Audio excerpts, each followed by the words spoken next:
Hello everybody, this is Albert with Green Tea House. I hope you're doing well today. Today we're going to talk about one of our new tisanes, Green Rooibos. Now before we begin, if you haven't been over here to Green, Texas, outside of New Braunfels, Texas, halfway between San Antonio and Austin, come visit us. We'd like to meet you. Also subscribe and hit the notification bell if you haven't done so already, and post a comment. So we have two new drinks for May of 2025. Ginger Turmeric Green, which is 60% gunpowder green tea, and then 20% ginger pieces and 20% turmeric pieces. And the other one is Green Rooibos. Now, Rooibos, it comes from South Africa. It comes from a shrub called Aspalanthus linearis. It's only grown in the Cedarburg Mountains of South Africa, so it's only grown over there. There's something about the terroir and the cultivar where it just grows natively over there. Now, this tisane is commonly mispronounced, so it's like Rooibos. I had somebody from South Africa who speaks Afrikaans, which is like a variant of Dutch, because the Dutch were the original Europeans who settled in that area. Correct me. So it's Rooibos. Either way, so when people think of Rooibos, they typically think of the red leaves, the fermented leaves of the plant. And we sell three different types of those. We sell just regular Rooibos, we call it South African Rooibos. Then we sell Red Bush Chai, because one of the nicknames of Rooibos is red tea or red bush. Remember, and it's not from the tea plant, so they shouldn't call it red tea, but whatever.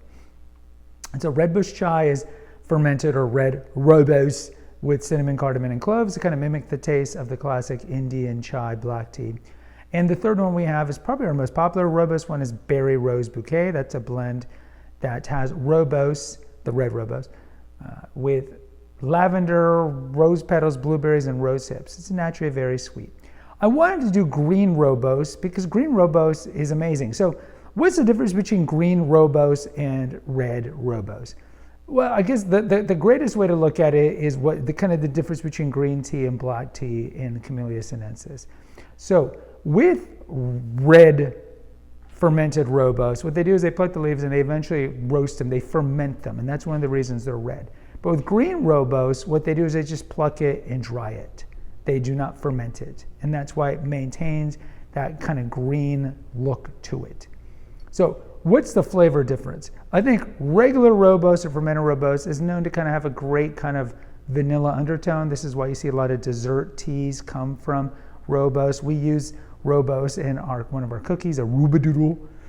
The Green Rooibos, again, comparing it to green and black tea, Green Rooibos kind of tastes like green tea, just light, herbaceous, a little grassy. And because it's not processed or fermented, it's got an insane amount of antioxidants. Now, we know that the tea plant has a lot of antioxidants.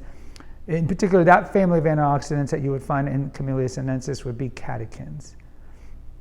Now, the Aspalanthus linearis, a Rooibos plant, does not have catechins, but it has its own certain types or categories of antioxidants. So if you're looking to fight free radical damage, inflammation, disease in the body, you can't go wrong with Green Rooibos. Now, since Rooibos is a shrub that does not have caffeine, you could really complement and drink from the tea plant during the day, and then at night drink either the fermented red Rooibos or the Green Rooibos.